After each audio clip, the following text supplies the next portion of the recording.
کہا میری بیوی بہت بد زبان ہے، میں کئی دفعہ طلاق دینے کی سوچ چکا ہوں، لیکن میرے 3 بچے ہو چکے ہیں، بچوں کو دیکھتا ہوں تو پھر میں اپنے صبر کا گھونٹ پی لیتا ہوں، ورنہ میرا جی چاہتا ہے اس کو ابھی طلاق دے کے گھر سے نکال دوں۔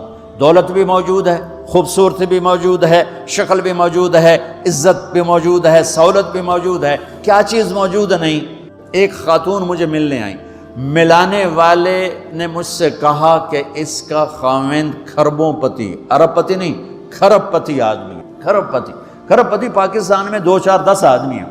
اس خاتون نے آ کر میرے سامنے بولنے سے پہلے ہی رونا شروع کر دیا، ورنہ پہلے کوئی عورت یا مرد آ کے دکھڑا سناتا ہے پھر روتا ہے، وہ روئی پہلے اور بات بعد میں۔ وہ کہنے لگی مولانا صاحب مجھے لوگ بڑا خوش قسمت سمجھتے ہیں کہ میں بہت بڑے مالدار کی بیگم ہوں، لیکن میں لعنت بھیجتی ہوں اس کی دولت پر کہ اس کا رویہ ہی میرے ساتھ اچھا نہیں، تو میں ہیرے کے سیٹ کیا کروں، میں سونے چاندی کے سیٹ کیا کروں، میں یہ کروڑوں روپے کی گاڑی کو کیا کروں جب میرے خامند کا رویہ ہی میرے ساتھ انسانوں والا نہیں ہے اور اس کے اخلاق اچھے نہیں ہیں۔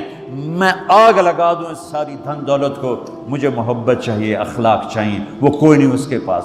چند دن بعد دوسرا واقعہ سنا، ایک نوجوان بڑا خوبصورت، وہ بھی اسی طرح لیکن اتنا مالدار، کافی مالدار، وہ آ کے میرے پاس بیٹھ کے رونے لگا، مولانا صاحب اب میں کیا کروں، میری زندگی برباد ہو گئی، میرا اتنا عالی شان گھر ہے، اتنی اچھی میری کمائی ہے، آمدنی ہے، لیکن میں کیا کروں۔ یہ اسی کے الفاظ بتانے لگا ہوں، میری بیوی کی زبان 20 فٹ لمبی ہے، میں کہا رکھ دی کتنے 20 فٹ چاہتے، میں کہا وچوں 19 فٹ کٹ دے شاید کچھ کم بن جاوے۔ کہا میری بیوی بہت بد زبان ہے، میں کئی دفعہ طلاق دینے کی سوچ چکا ہوں، لیکن میرے 3 بچے ہو چکے ہیں، بچوں کو دیکھتا ہوں تو پھر میں اپنے صبر کا گھونٹ پی لیتا ہوں، ورنہ میرا جی چاہتا ہے اس کو ابھی طلاق دے کے گھر سے نکال دوں۔ دولت بھی موجود ہے، خوبصورتی بھی موجود ہے، شکل بھی موجود ہے، عزت بھی موجود ہے، سہولت بھی موجود ہے، کیا چیز موجود نہیں؟ اخلاق موجود نہیں، حسن سلوک موجود نہیں، پیار محبت موجود نہیں۔ اب اپنے گھروں میں اگر خوشی دیکھنا چاہتے ہیں، ہر رشتے کو اگر آپ آباد کرنا چاہتے ہیں تو میرے نبی والی محبت دینا سیکھیں، میرے نبی والی محبت دینا سیکھیں، اپنے بچوں کو بھی، اپنی اولاد کو بھی، اپنے بہن بھائیوں کو، اپنے ماں باپ کو، ساس بہو کو، بہو ساس کو، سسر بہو کو، بہو سسر کو، بھائی بھائی کو، بہن بہن کو، اللہ کے واسطے برداشت کرنا سیکھو۔ مجھے میرے رب کی قسم ساری دنیا کا چین و سکون برداشت میں ہے، صبر میں ہے، صبر میں ہے، صبر میں ہے۔ زبان۔ ایک نوجوان میرے پاس آیا، کہا جی میری بیوی سے لڑائی ہوتی، مجھے کوئی تعویذ دو۔ میں نے کہا بیویوں پہ تعویذ اثر ہی نہیں کر سکتا۔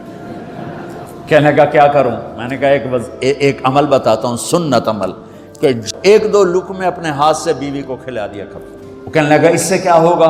میں نے کہا تو تم دیکھو گے، پھر میں پوچھوں گا تم سے کیا ہوگا۔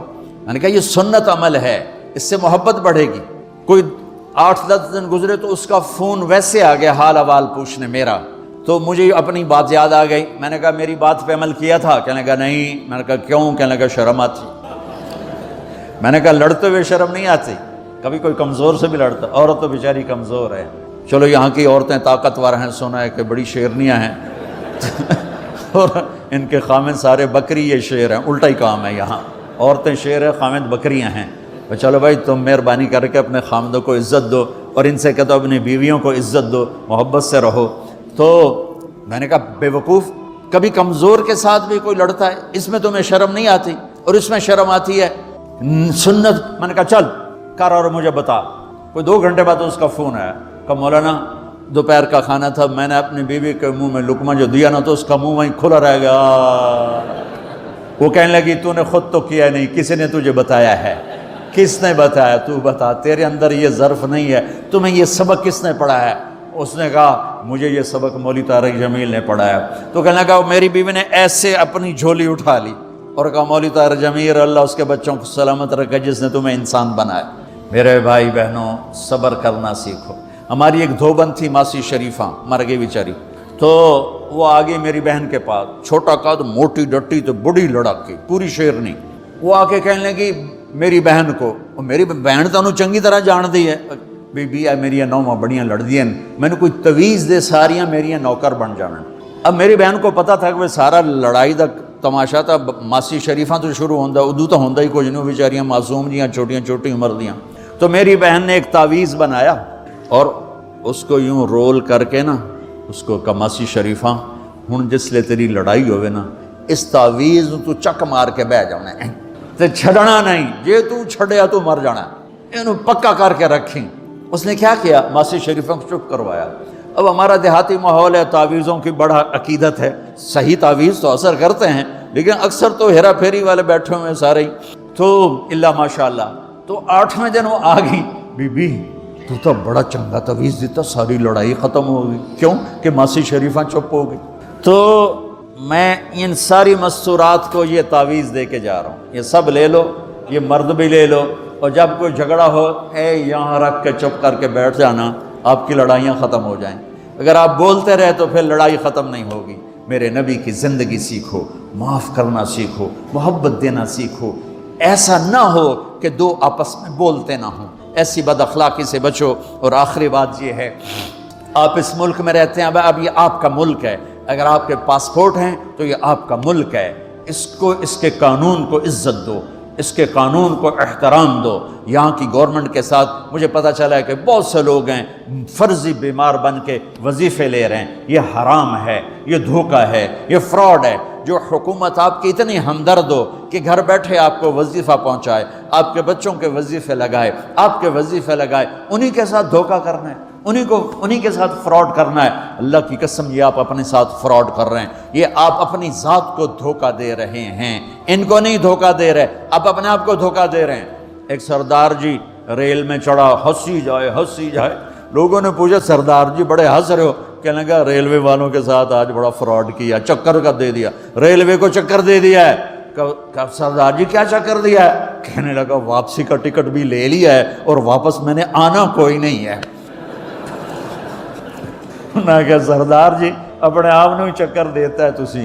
تو جتنی 2 نمبری کرنے والے ہیں یہ اپنے آپ کو چکر دینے والے ہیں. اللہ کے واسطے اس حکومت کا نہ ٹیکس چراؤ، نہ ایسی 2 نمبری کرو، نہ یہاں کی بچیوں کو دھوکہ دے کر کاغذ بنانے کے لیے شادیاں کرو.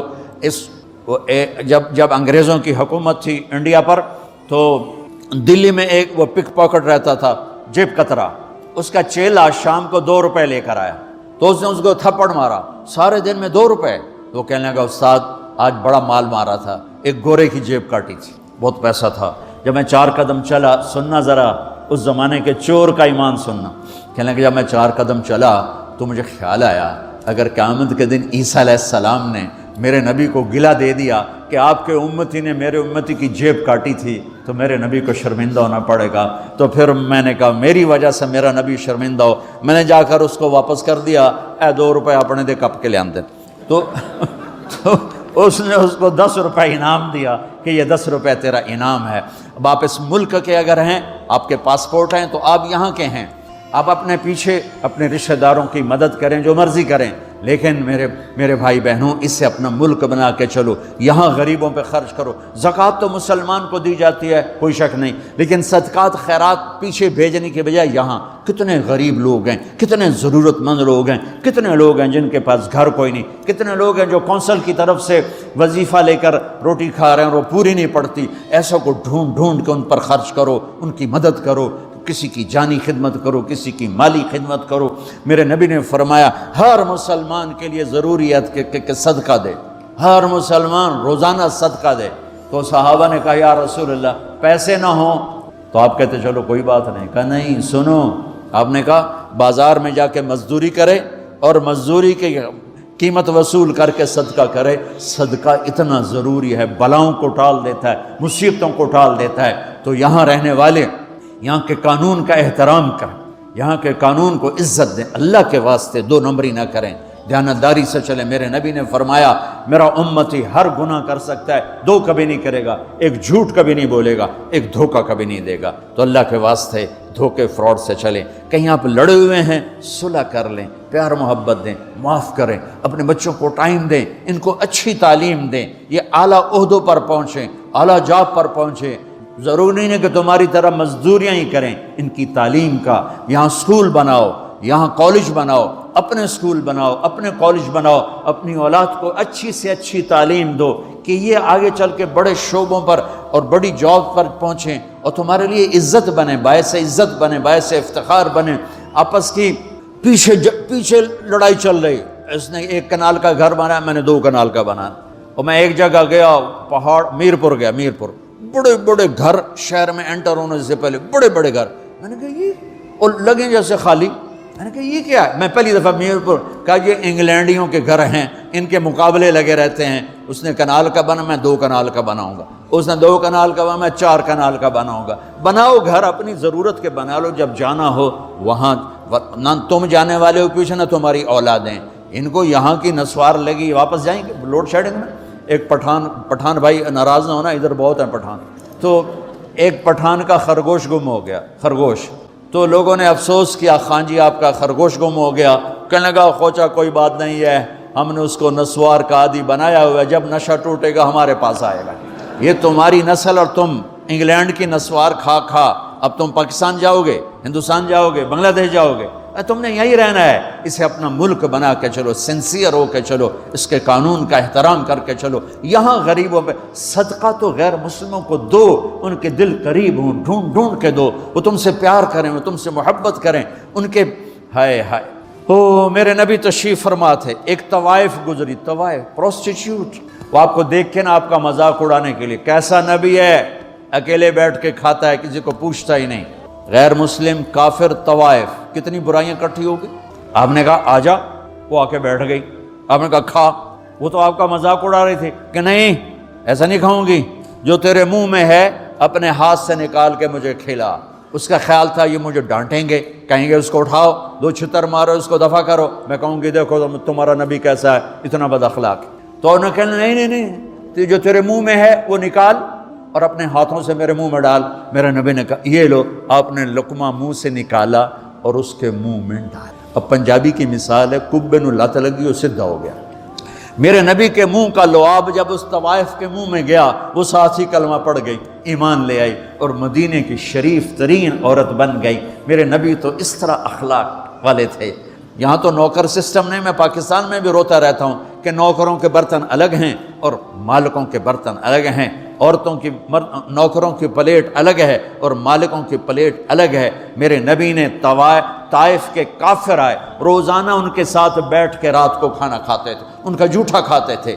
یہ اخلاق تھے جس نے انہیں کلمے میں داخل کر دیا۔ نجران کے جوڑ نظر آئے گا، اور میرے رب کی سنو، ان استقالنی اقلت لا، تو توبہ توڑ کے لے آئے 1 دفعہ یا 1000 دفعہ، ایسا جوڑوں گا کہ جوڑ نظر ہی نہیں آئے گا، بے جوڑ کر دوں۔ اور یہ تیرے کرامن کاتبین کو بھی نہیں پتہ چلے گا کہ یہ توبہ ٹوٹی ہوئی ہے اور ٹوٹ کے جڑی ہے یا ٹوٹی نہیں۔ اللہ ایسی توبہ ہماری قبول کرے گا۔ جب ہو توبہ کرو، جب ہو توبہ کرو۔ تو نیت کرتے ہو توبہ کی؟ اگر ہم نے سچے دل سے کر لی تو اللہ کی قسم یہیں بیٹھے بیٹھے ہم سب ایسے ہو جائیں گے جیسے ماں کے پیٹ سے نکلے ہوں۔ اور پھر اگر ٹوٹ جاتی ہے، وہاں جا کے ٹوٹ جاتی، پھر کہنا یا اللہ میری توبہ۔ ماں تنگ آ کے شاید بچے کو مارنے لگ جائے، لیکن میرا رب کبھی تنگ نہیں پڑتا، جب بھی جھکو گے معاف کرے گا، جب بھی جھکو گے معاف کرے گا۔ اللہ تعالی ہمیں توفیق دے۔ تو میرے ساتھ کہو یا اللہ میری توبہ، پھر کہو یا اللہ میری